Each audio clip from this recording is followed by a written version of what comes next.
So we're here to talk about some pretty big changes to the tri-party agreement milestones that govern cleanup on the Central Plateau.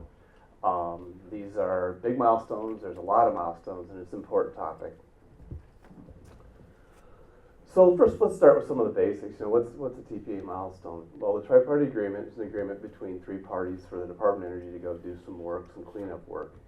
And of course, the three parties are the Environmental Protection Agency, Washington State Department of Ecology, and then us, the Department of Energy. And these are legal commitments, right? It's a legal commitment to go comply with environmental laws in the United States. And there's two kinds of milestones that we're going to talk about today. Major milestones, which are sort of the end dates, right? The culmination of many years of cleanup. And then there's interim milestones, which help set the pace. It's like little milestones on the way to the major milestones, little waypoints, if you will. So we're going to have about 64 of those that we consider in the course of these negotiations. But not all of them got changed, and we'll talk a little bit more in detail later on that. So why are milestones important, right? Why do we need milestones, right? Well, they're a way of measuring progress, right? So the Department of Energy commits to doing certain things by certain dates, and it's very measurable whether or not the Department of Energy gets that cleanup work done. It also forms the basis of our budget. We are legally required, the Department of Energy, to request funding to complete all of the legally required cleanup work. So one way of making it legally required is to put the work under a milestone heading, and in fact, in the next couple of years, we're at about $1.9 billion worth of legally required cleanup work. So these milestones are very, very important, and there's a lot of them that we're going to talk about tonight. So why do we need changes? All this work was scheduled. We were going to go do it. Why are we changing it now? Well, there's some really important reasons. The first one is all three agencies decided to prioritize the cleanup work along the Columbia River. In other words, the contaminated sites and facilities along the Columbia River were deemed to be more important and more urgent than the cleanup sites and the facilities up on the Central Plateau. Central Plateau is about 15 miles away from the Columbia River. So as that work along the river proceeded, that consumed the funding that we had available to us, and we weren't able to get the cleanup work going on the Central Plateau as soon as we wanted. So one of the reasons is we prioritize that work along the Columbia River. Second thing is there's a technical reasons here. We learned how to do cleanup better when we did that cleanup along the Columbia River. And that learning, yeah, come on in, guys. That learning helped us, sorry about that, I don't think you can move that way, John. I go move this way? Yeah. Thank you. Emmy's been helping us for a long time. So anyway, we have more information to schedule this cleanup work. And in fact, there's some new, better technical approaches that embedded in these milestones versus the older milestones. And finally, these current schedules, they're just consume more resources than the future schedules that we negotiated. Right now, like I said, we have about $1.9 billion worth of legally required work in 2018, $1.9 billion. And historically, we've gotten about $1 billion a year. So it's just out of whack, right? There's no way we can get $1.9 billion worth of work done for $1 billion, no matter how efficient we get. So there's some pretty important reasons of why we're here tonight to do that cleanup. So let's move into what work are we talking about? What is the work that the Department of Energy is talking about moving out? In fact, all three agencies.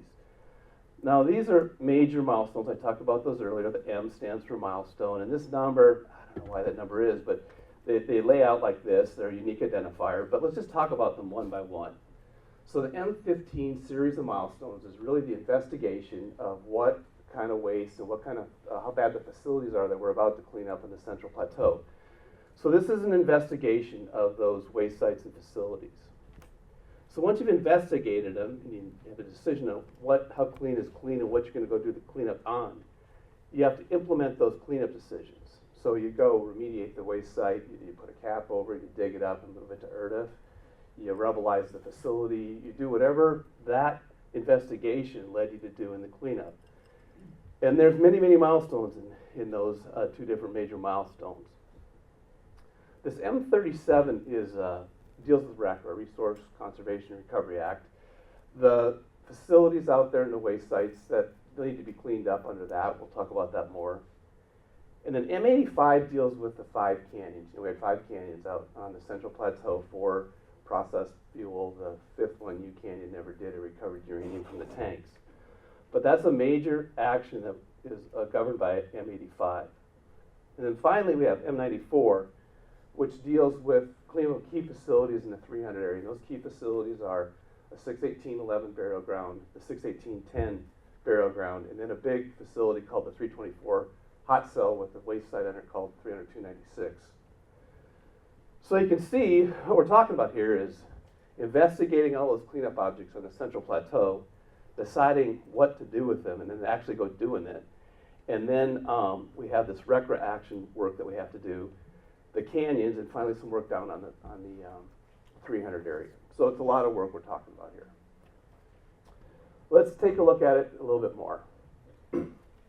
M15. So this is a picture of, one way of, this is about investigating the waste sites.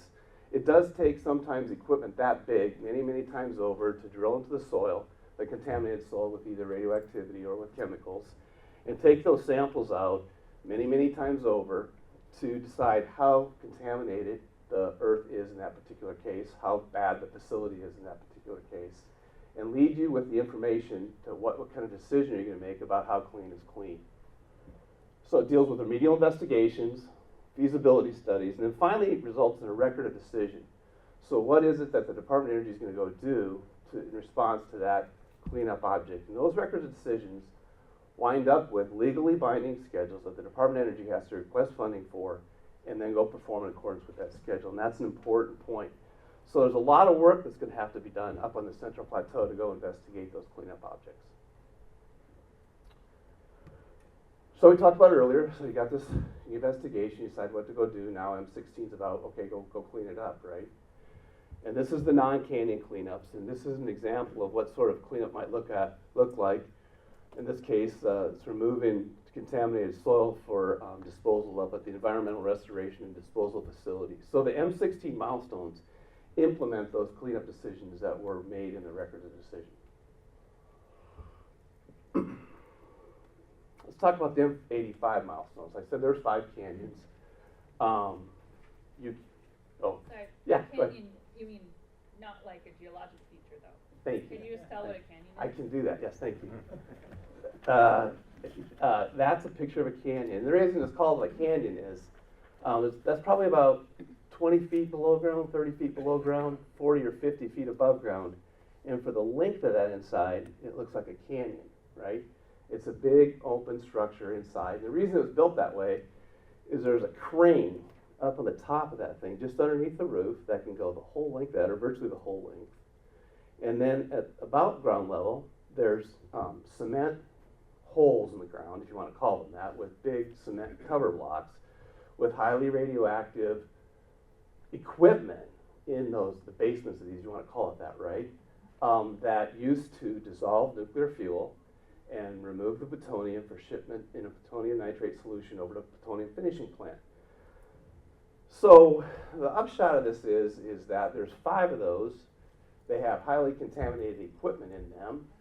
They're very, very thick concrete. They're like 6 feet thick in some cases. So what do you do with that, and what do you do with the waste sites around them? So that's what the M85 milestones deal with. And you'll see in one canyon, we do have a record of decision. Remember I talked about we investigated, came up with a record of decision, and what to go do with it. For U Canyon, it turns out that you'll find in your milestone packages that we'll plan to demolish U Canyon by 2021. Now the rest of the canyons are deferred quite a ways, and we'll talk about that in a bit. So M85 deals with those 5 canyons that we have up on the Central Plateau. M37 is those treatment, storage, and disposal closure requirements, treatment, storage, and disposal units. This example is of the 207A retention basin. This particular one received effluent from the tank farm's evaporator. But there's certain structures out there, cleanup objects that were dealt with RECRA that we have to go clean up. In fact, this one has been cleaned up. So the M94 milestones, these deal with those 3 key facilities I talked about in the 300 area, which is just north of Richland, right? It deals with The 324 building, that building was supposed to be demolished by 2018, but we found highly radioactive cesium had leaked out the bottom of the building that we didn't expect. About 11,500 rad per hour, which is very bad. And that slowed down what we're going to do with it. We expected it to be clean soil underneath there, so all had stopped. We had to figure out what to do. So that milestone, we're talking about that'll be delayed till 2021. I'll talk about that later. There's also two burial sites, the 61810 and 61811. They're sister burial sites. 61810 right now is underway. Remediation of that. 61811 is similar, but right next to a commercial operating nuclear reactor. And then this waste site there is what's underneath the 324 building. So basically what we're talking about doing with the M94 milestones is disentangling them. Right now those three different cleanup objects, 61810, 61811, 324 are all kind of tangled up in the milestones. We want to disentangle them and make them their own set of milestones. So that's the work we're talking about. So how long are we going to propose on pushing some of these out? And the short answer is it's a long ways. So just to orient you on the chart, this is those milestones I just talked about, M15, M16, M94 and M16, M85, which is the canyons, and M37. This is a little summary of what I just talked about and what the cleanup is or the affected work, right? And this is the current date, and this is the new date. And let me just walk you through some of these extensions. So M15, remember this is the investigative process. What are we going to do with these waste sites and facilities up in the Central Plateau? Investigate them, right? The old date was 2016. Geez, that's like a year from now, right? And we're proposing on pushing that out by a decade, right? So I started this whole presentation out with a lot of milestones a long ways out, and I'll talk more about that in a bit, but that's a decade. Now this is the major milestone, and there's many, many interim milestones that we can talk about that lead up to that major milestone. And those interim milestones, if you will, we start work on them in 2017. But after you add up all the work, it really takes until about 2026 to get that work done. But what that will do is that will give you, okay, what are you going to go do with all those cleanup objects? Are you going to remove it and move it up to the environmental restoration disposal facility? Are you going to rubbleize the facility? It leads you to those legally binding commitments. So once you've got these legally binding commitments, and they don't wait till 2026, they roll in between now and 2026, you start going and completing that cleanup, right? Which is the source of these milestones. So the notion here, as we're thinking about this, is until you go do that investigative process here, you don't really know when you can be done with the cleanup. So what we're proposing here is that this is a TBD, but the officially enforceable dates will come between now and 2026 as we get that investigation complete. A little bit kind of a hard concept to grasp, but summary is this will investigate what we have to go do, just make a decision on those cleanup objects, and those dates will really live in those records of decision. Let's talk about M94 and M16. Once again, this is the 300 area. We did have a legally binding commitment to be done by 2018 for all those three facilities, if you want to call them that, 61810, 61811, and 324. 61810, we plan on being done by 2018. The extension to 2021 for the 324 building and the waste underneath is because of that highly radioactive cesium that emerged. We discovered that about 2 or 3 years ago, and we simply need more time to take care of it. 61811, we need until 2021 because we're getting a relatively large late start on it. It's going to be very hard to get it done by 2021, even as it is. But that's the current milestone we're committing to. Now let's talk about the canyons, M85. And this is submit dates for completion of canyon cleanup. We did have a date of 2022 that we are deferring to 2026. Now I want to be clear, this is not clean up the canyons by 2026. That's not what this is about. This is about proposing dates by which those remaining 4 canyons would be demolished. That is prioritized, a lesser priority, if you will, because like I talked about, those canyons are very big concrete structures containing that waste, and because of that, we think that we're able to defer them a bit more. And then finally, we have the cleanup of the treatment, storage, and disposal units pushed out till 2022 from 2016. So you can see there's a lot of cleanup objects we're talking about, pushed out by quite a bit.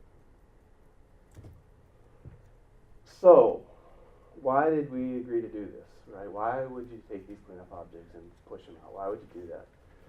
Well, historically, we talked about this. You know, we had these legally binding commitments. We didn't get funded at the levels we need to be funded at to meet those commitments. And in fact, right now, in 2018, we'll be about, like I said, about 800 million short in any given year of meeting those legally binding commitments. And it doesn't make sense to have that condition, right? It doesn't make sense to, if you don't have your funding about equal to what you can do, how do you prioritize within that, right? So it makes sense to have those funding lined up with the work you can actually do. Prioritizing cleanup along the Columbia River led to less resources for Central Plateau work. Kind of the same concept. And then, this is important, you know, a lot of us have lived here for quite a while, seen the peaks and valleys. And this really enables us to keep that trained workforce to allow progress across the full suite of cleanup, including waste site remediation, demolition, and the other activities we carry out up on the Central Plateau. So if you stack up all those three reasons, it makes a lot of sense to make these milestone changes. So let's kind of run the numbers here. So there's two parts to this chart. This is a pie chart on which milestones are affected in which way, and this is sort of a tally of the numbers. So in all, we considered 64 milestones for changing. And let's just talk about this. Early on in the negotiations, I'll back up. Some of these milestones were negotiated decades ago, right? And does the approach of the milestones from decades ago make sense now? We took a good hard look at it, right? Would there be some fundamental restructuring of the milestones that would make sense now that we've learned more? And it turns out that no, the people that negotiated those milestones, they did a really good job, but for timing and the reasons we talked about for the delay. So even though we looked at it very hard for creative ways of redoing these milestones, we decided that no, you know what, they're structured very well, they make sense, and we're going to retain that structure. So in all, 64 milestones were considered. 30 milestones remain unchanged. Of the 64, we considered about half. No, we can make those dates. They make sense technically. We're going to go forward and do that.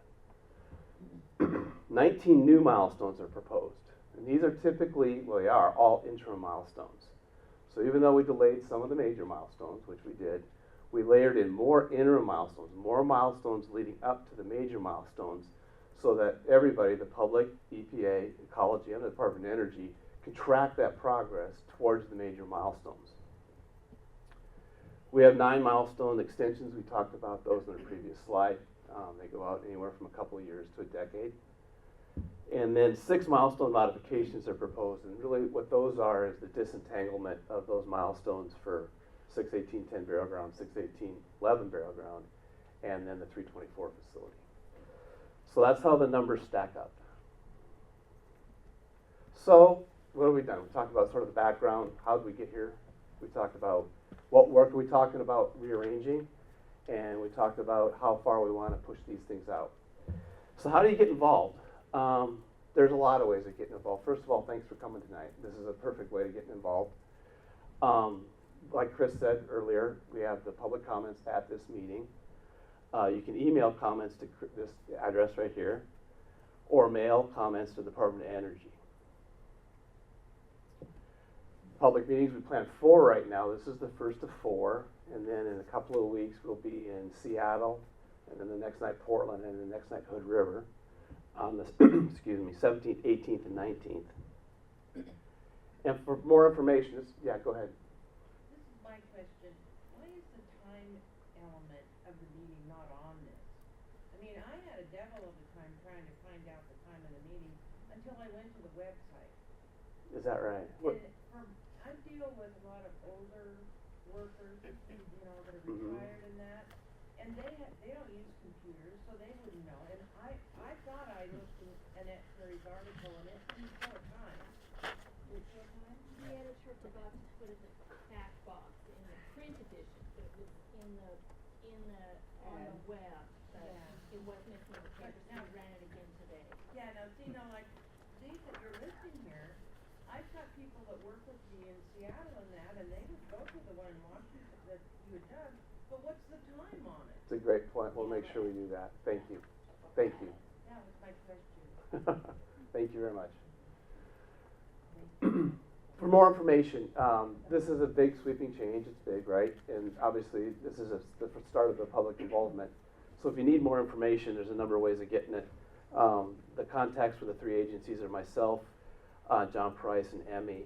And then we have social media, Facebook and YouTube, or email Chris Kopek. So with that, the next part of the agenda is the local perspective, and that local perspective will be provided by Susan Leckband. And that's me, and I think my voice carries enough so I don't need a microphone. Actually, Susan, Can you all hear me? we need it because for the transcribe, yeah, Oh, okay. for the Never recording. mind. Yeah, can you stand up? No, I'm not gonna stand up. You know what? I got tripped up.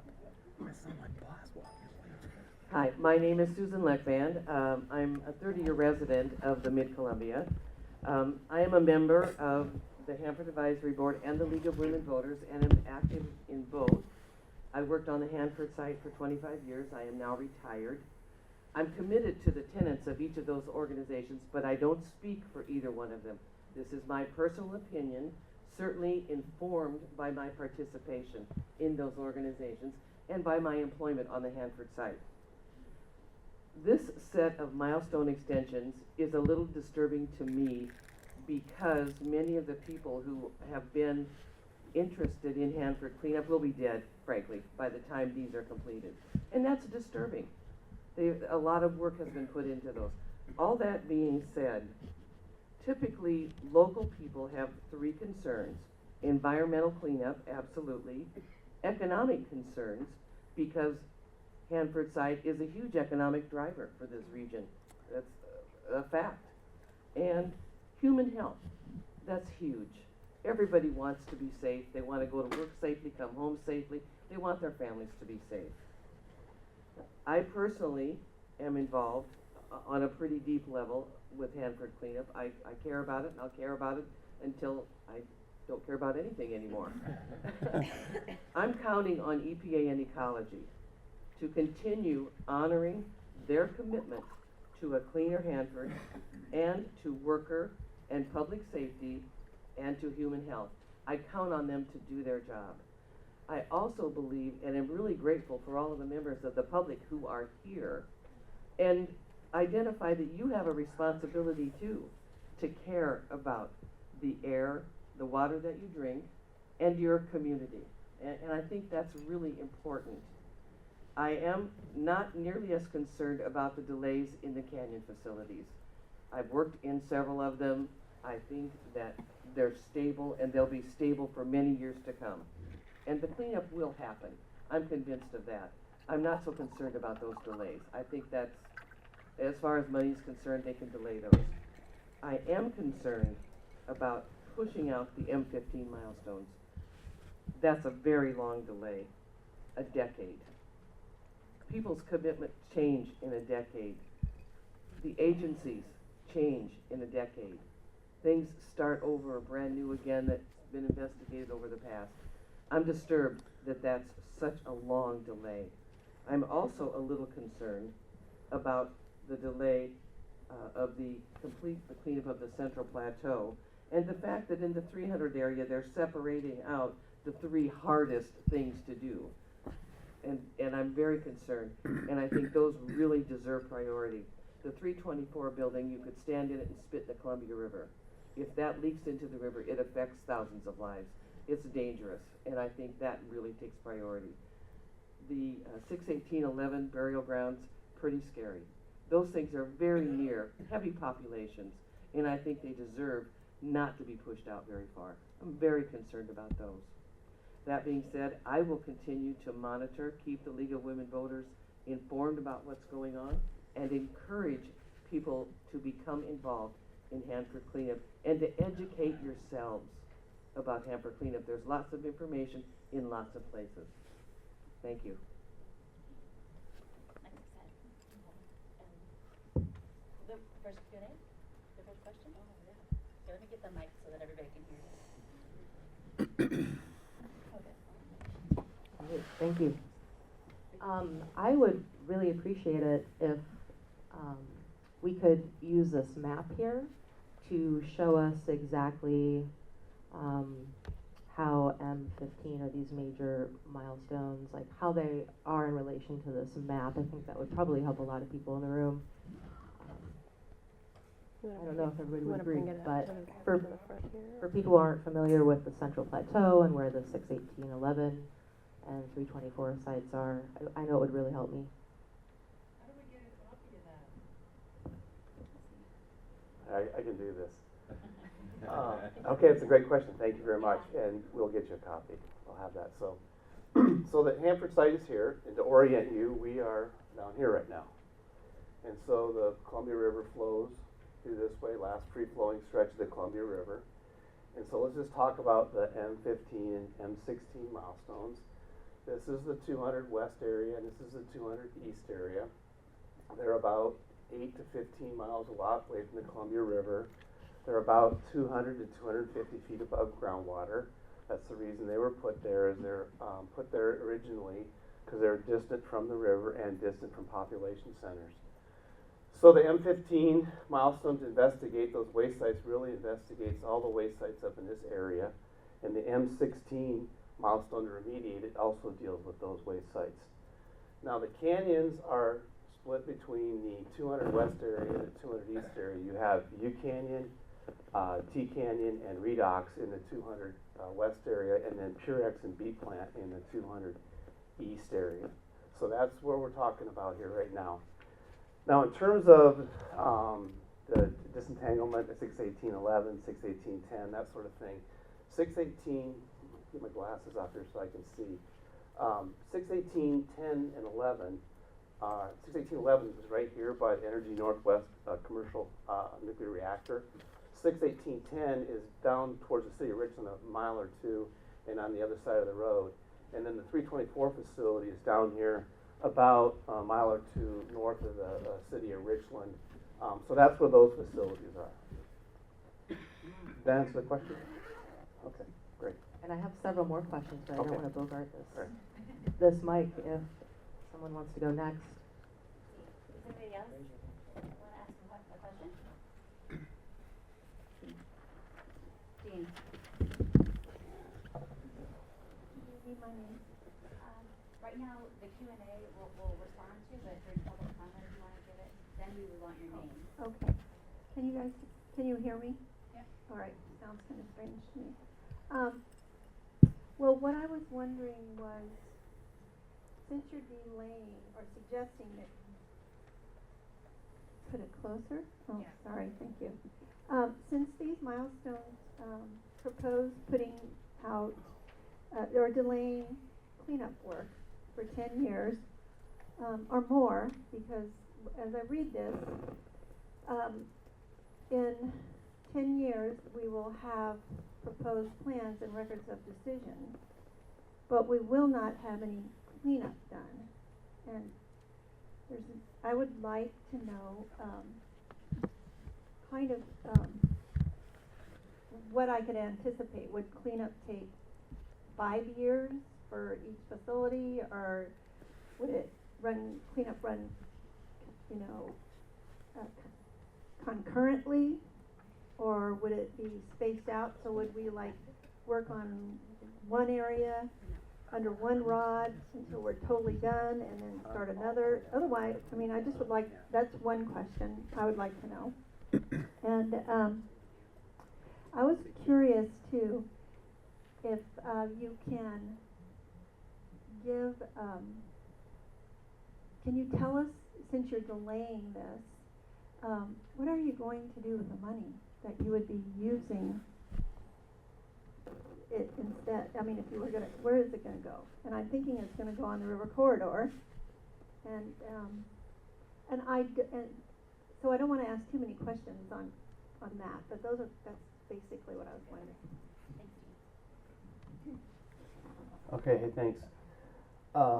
I don't want to leave the impression that these milestones are all the cleanup that's going on. There's a lot of other cleanup that's going on in a timely manner that aren't the subject of these milestones. So let's talk about all the other cleanup that's going on in Richland. and where that money's going. So one of the major initiatives we have going on right now is the cleanup of the plutonium finishing plant. That will be done hopefully this year by September 30th. That's a big accomplishment. That's not subject to these milestones. That's going on in a timely manner. Sludge treatment, moving that 27 cubic meters off the river, is going to be completed by hopefully 2019. That's also not part of these milestone negotiations. We're operating the largest pump and treat in the United States, radioactive and hazardous pump and treat operation for groundwater, so that'll be going on, and that's also not part of these negotiations. We're meeting all our milestones there. We're operating one of the largest radioactive and hazardous waste storage, liquid and solid waste storage facilities in the United States, so that work's not part of these negotiations. So there's a lot of work that's going on that's not subject to these negotiations. Now, as that work is completed, say plutonium finishing plant, $120 million a year, that money, when we don't need to spend it on the plutonium finishing plant, will be spent on these types of work, right? So that $120 million will help go characterize the Central Plateau, make those decisions made. When sludge is off the river, that's about $80 million a year, so that money will go towards treating the cleanup objects on the Central Plateau. So over time, as we complete the ongoing cleanup, that's where the money will go, is to fund this work.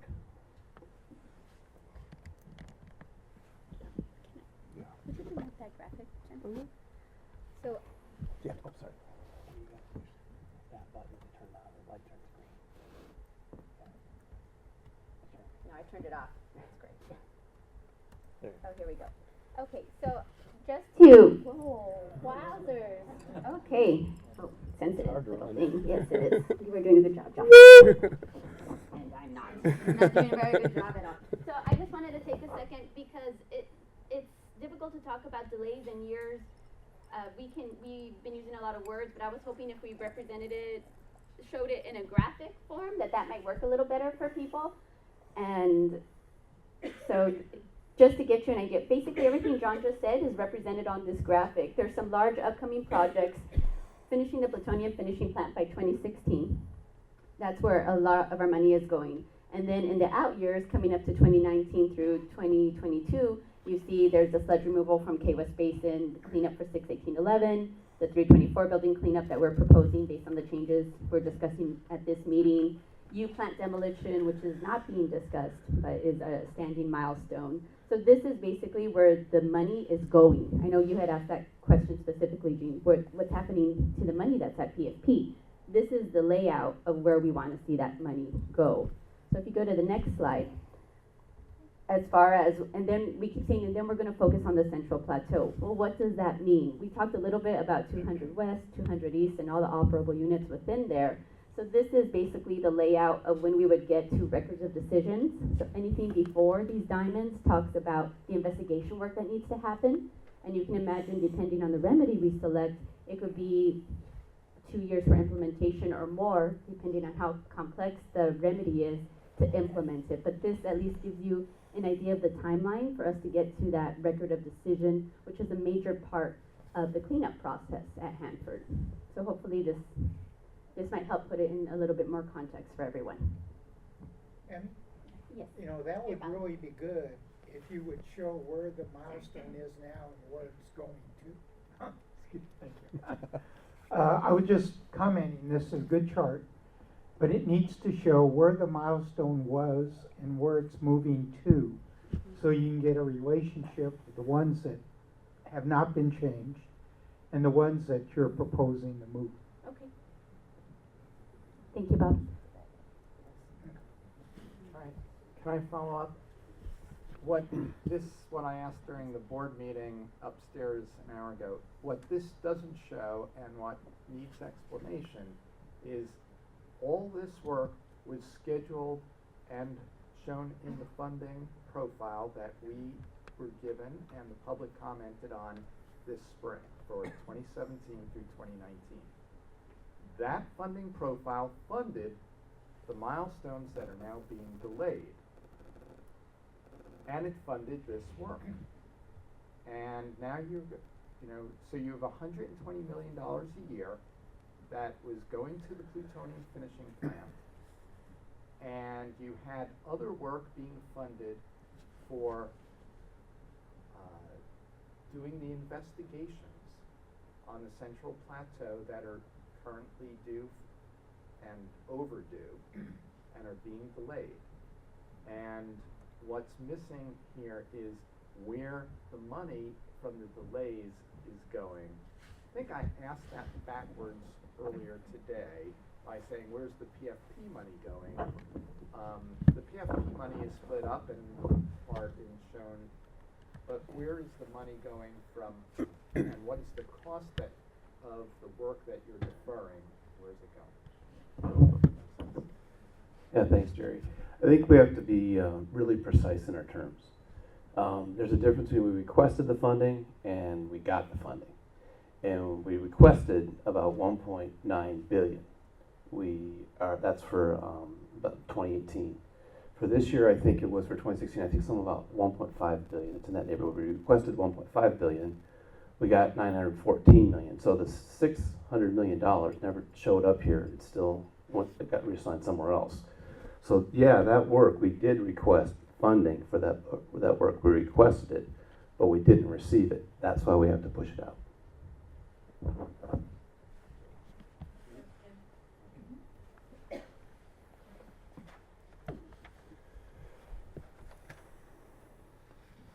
It would seem to me, as a person that lives here along the river, for as long as this plant has been here, that everything along the river would have priority. Simply because I don't want to get in the water there. We know that it gets down to the ocean and it gets into the fish. I mean, I would think that 324 would be the first priority where every dollar that you get would go. And the 61811, which is by Energy Northwest, and the 61810, because that is closest to the river. And that represents a lot of water for people. And why can't the money go all to that point and get that cleaned up instead of pushing it out there? My question. Yeah, thanks for that question. It's good. In 1989, when the tripartite agreement was formulated, the three agencies determined that there was a bias for action along the Columbia River. And that meant that we didn't spend a lot of time studying it. We immediately dove into cleaning up those waste sites along the Columbia River. And the facts are that, but for a few large ones, like you just mentioned, we are essentially done. We've cleaned up 6 of the 9 reactors. The 2 we're working on at full speed right now, B reactors, part of the national park. We've cleaned up close to 1,000 waste sites along the Columbia River. So by and large, we are done. The pump and treat operations they're all installed, they're operating, and they're effective. So I totally agree with you. The Columbia River is the place to start. We did do that. We do have some major facilities along the Columbia River that we do unfortunately have to push out. More questions? Thank you. So this is going back to the to be determined date for the M16. I'm kind of looking at, the old dates that were proposed. So it seems like the Milestone 15 and Milestone 16 are very closely related. M15 being the plan for the plan, 16 being the plan is done. And it seems that, the old date for the plan was 2016 completion. And then the complete cleanup was thought to take 8 years, ending in 2024.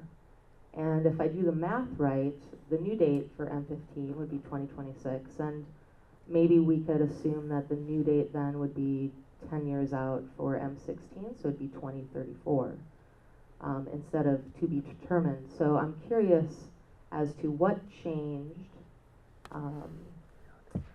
your thinking that it would take 8 years, between the old dates, and then why there's a to be determined instead of this 2034 date, which is what I would assume. Yeah, hi, I'm John Price of the Department of Ecology. I'll try and answer your question. So a little bit of history. When the tri-party agreement was signed in 1989, the initial date to finish all of the cleanup except for the underground tanks was 2018. And then we went along with the cleanup a little bit and figured out a little bit more information, and we moved that date out for finishing the cleanup out until 2024. And I think the basic answer to your question is we've learned a lot more as we went along. We've been very careful about making decisions for the Central Plateau.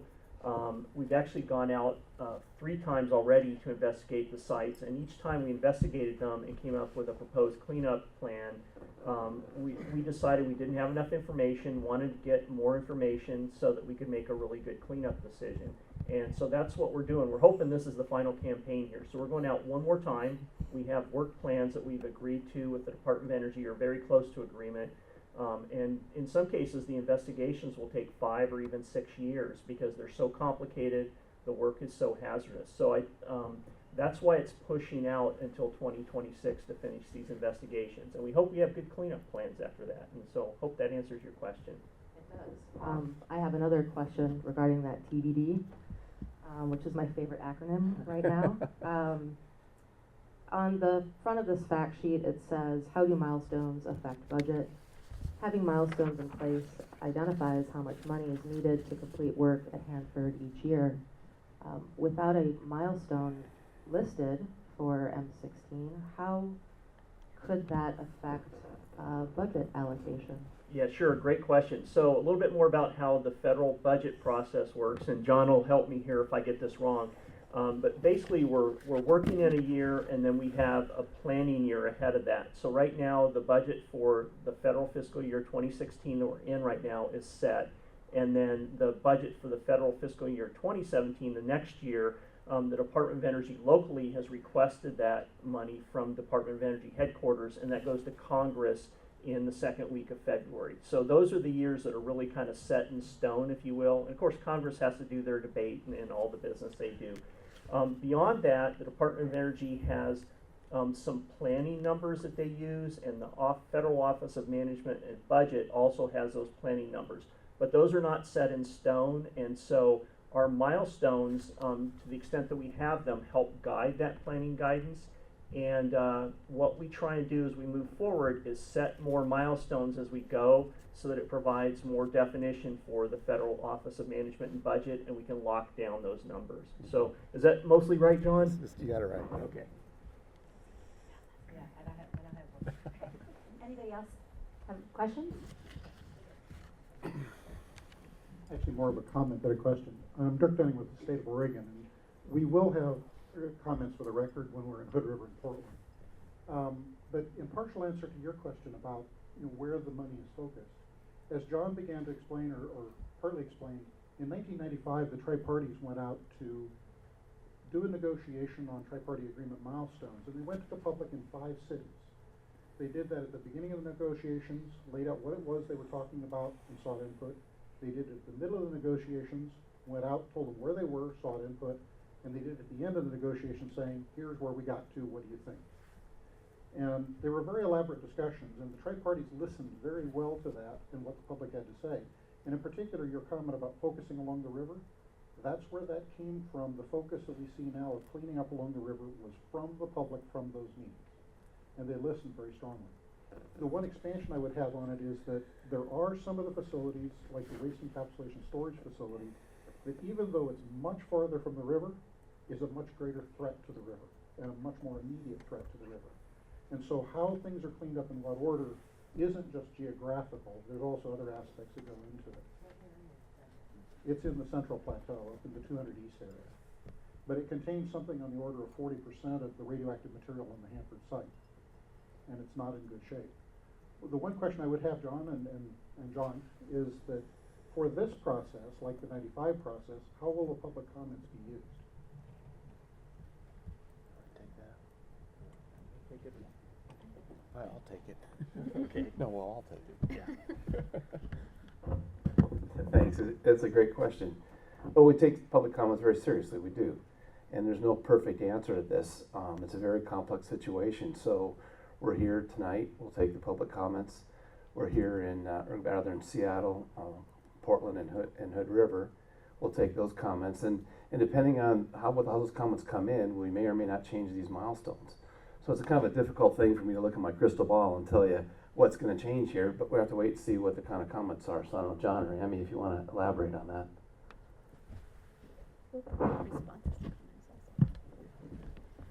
So it's not a specific process, but we definitely read over every single comment that comes in and we discuss each comment. And we'll try, if there's a theme within those comments, if more than one person is saying the same thing, that means something to us. That's something we need to look at more closely. So how can we address those concerns? And we do explain ourselves in our response to comments. So if you submit a formal comment to us, we're going to respond to that and let you know, yes, we agree and we've made these changes. No, we don't agree. This is why. Let me clarify your question. So we will respond to you formally in print as we're considering each of those comments. That's part of our regular process. Yeah, and just to kind of add to that, I've heard a couple of really good comments tonight. You know, one of the things we hear consistently is do the 324 building as soon as possible. I heard that at least once tonight. And so after we get those specific comments like that, we take that back and look at what we've built as far as a schedule, and we say, gee, we heard a lot about the 324 building. Is there any possible way to move that up faster? And if we do that, does anything else have to move back? So we do those kind of trade-off discussions after we get public comments. Yes.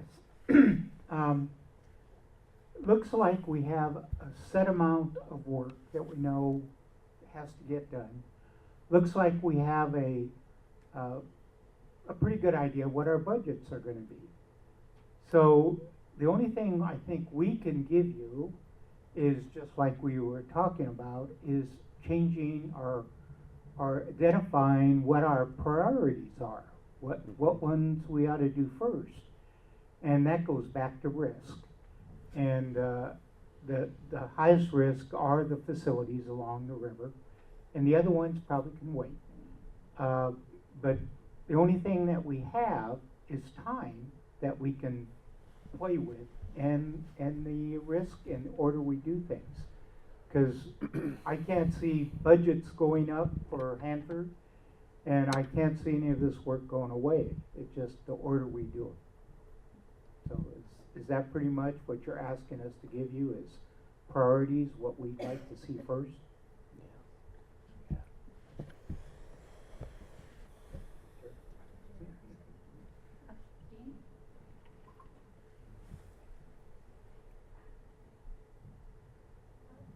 This is just kind of the first question or comment is kind of a logistics. I've printed off the milestone changes, and there's just not enough information. There's some acronyms and things used in these that I don't know what they are, especially the ones that deal with the Purex cleanup. I don't know what a 200-CP-1 is, and I don't know how to find out about it. So if there's some way that you could put that information on a web page, that would be great.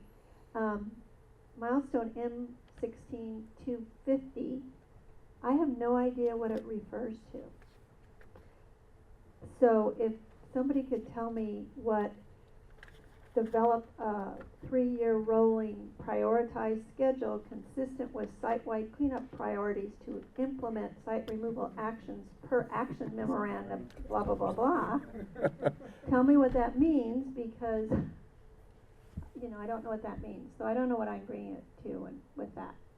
And I have one other question. We haven't talked about, we've talked about a budget of like 1.2 million or 1.9 or whatever the funding level it is. But not all of that money goes directly for cleanup. And I'd like to know, is that, how much of that money has to be used? Is it half of it that has to be used just for what I call min-safe operations on the site? I mean, how much of that budget actually goes for cleanup? Thank you. I heard two questions. Sort of, can you put this in language that people can understand? I sympathize with that. It kind of reminds me of voting 2 days ago, where you got these initiatives on the ballot, and what's that thing mean? And then you got to go read someone's explanation of it. So I hear that, and we can do that certainly. The second part about, so what about min safe and that sort of thing? How much money actually goes to cleanup? I'll talk about that. And that was an open part of these negotiations, right? And out of the $1 billion that Hanford gets, about 500 million goes to what we call min-safe operations, and you go, man, that's half. And you're right, it's half, but here's what it goes for. It goes for all the, the power, the IT, the security.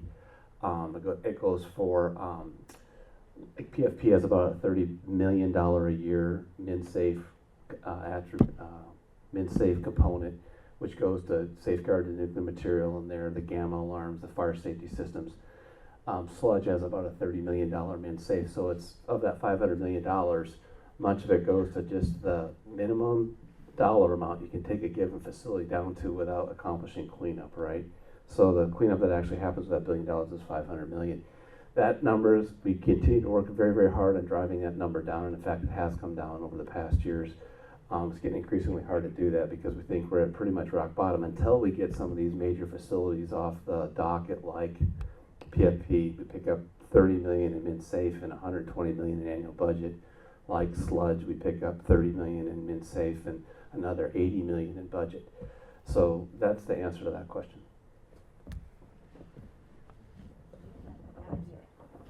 And then, Gene, I'm going to answer your question about the M16-250 milestone. That is kind of hard to understand, isn't it? And I get stuck answering that because I stuck that milestone in there. So in the central part of Hanford, there's about there's more than 1,500 individual locations where contamination has been spilled or leaked or intentionally disposed of. And those range from very small to very large. So, we looked at a picture of the canyon building that's something like 2,000 feet long. I don't know the exact number, and 80 feet high. So that's one location. And there's there's actually about 400 contaminated facilities, and then there's 1,500 or more locations on the soil where there's contamination. So we track all of those, and one of the ideas we had is while we're dealing with these big problems, the 324 building and so on, let's try and make a little bit of progress in the Central Plateau. So we can take some of these smaller waste sites and get them cleaned up for really not that much money while we're waiting for the big projects to finish. So Department of Ecology asked Department of Energy, can you put together a 3-year schedule and try and clean up some of these small things as you're moving along? And they said they'd try and do that. So that's what that milestone is. Yes, that needs to be better explained. Well, okay, so that leads me to the question. So these are just smaller sites. Are they categorized under some of those operable units that we saw on that slide that Amy showed us, or not? Yeah, they're.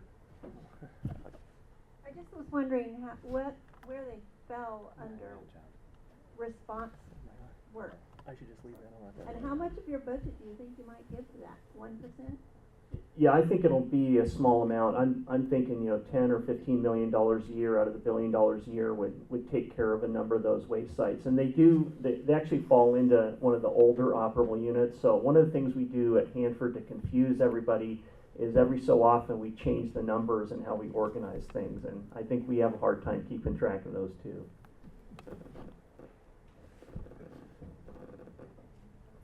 Thank you. I just have a couple more questions. I didn't introduce myself, but my name's Abigail. I'm the Hanford Coordinator with Columbia Riverkeeper, and I'm just trying to wrap my head around all of this so I can give the public the information that they need so that they can make really great public comments. So one of my questions is sort of looking at this whole domino effect. How do these delays change, I guess, other milestones that will be coming during this time? So you're pushing these dates out because you had to focus on the river corridor. Now when you're focusing on these new dates, is that going to cause delays with scheduled cleanup elsewhere on the site?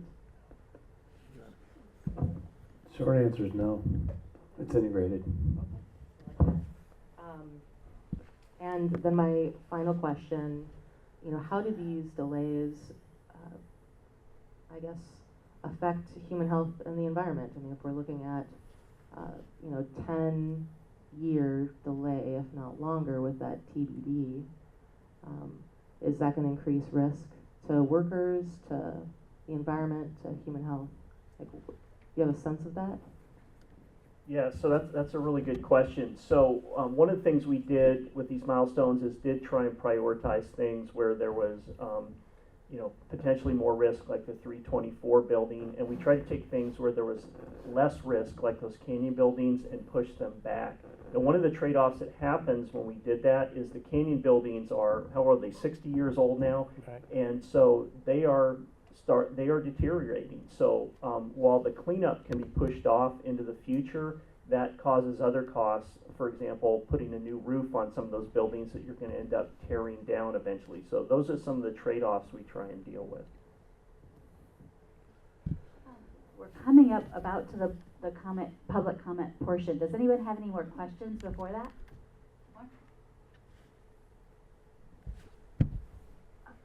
Hi there. My question is budget related. So, John, as my understanding right now is like 324 in sludge, that's going to roll over to the PRC contract.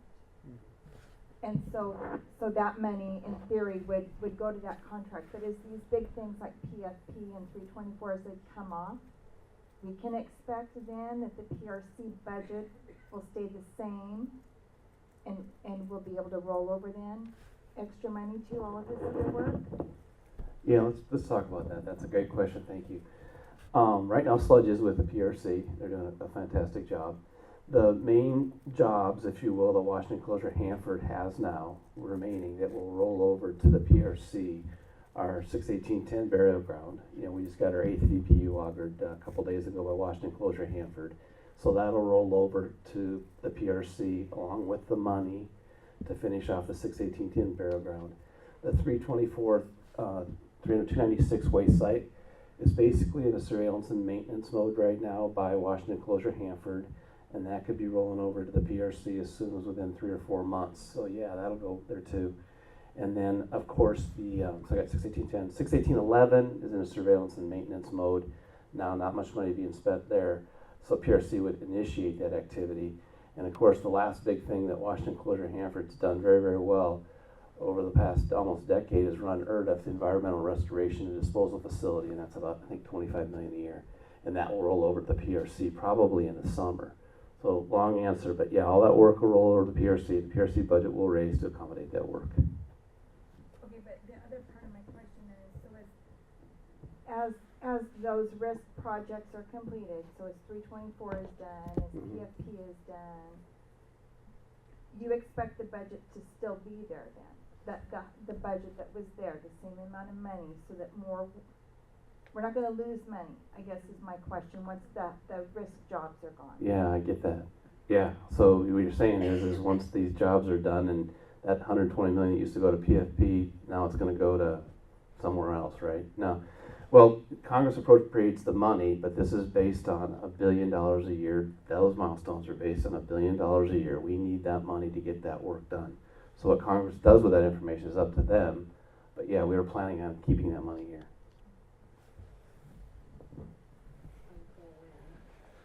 In looking at how you're balancing all of this out, have you taken into account the cost of money out in time and the cost that it's going to, the costs are going to escalate, and will you be able to get this done? Yes, we've taken that into account. Any other last minute questions before public comment? No?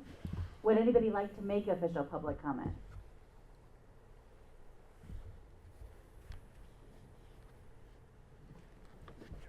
Gary Garnett, I'm from Grant County and represent Sorry, Grant if you could Franklin just counties. hold 1 second, Chris. I just want to make sure that this is recorded. Okay. Gary Garnett from Grant County, and I represent Grant and Franklin counties on the Hanford Advisory Board.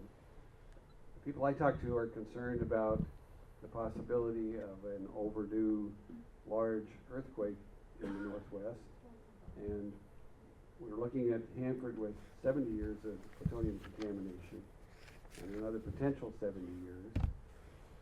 And when we look at the Manhattan Project history, plutonium production was too dangerous to put near Chicago, too dangerous to put in Tennessee near the uranium plants, but they had this wonderful place they found out in central Washington.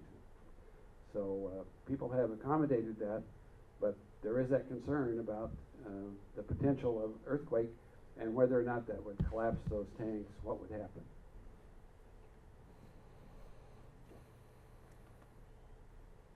Thanks, Gary.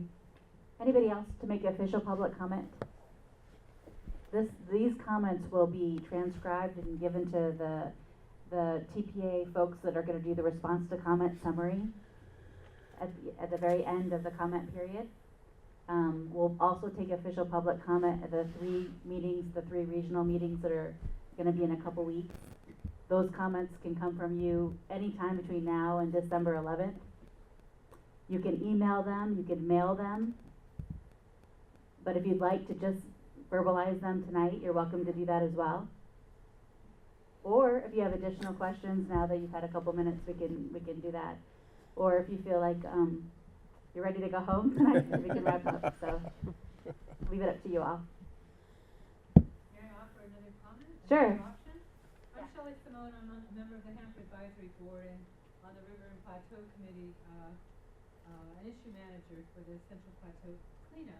One of the things that we're doing right now as a board is gathering comments from board members that we will then look at and consider in our next committee meeting in December. And I welcome you as public to grab a card if you've got a comment or a concern, and we will run it through the board and talk about it at that committee. And if that's an option, that would be wonderful. Most definitely. Give folks an opportunity. Thanks.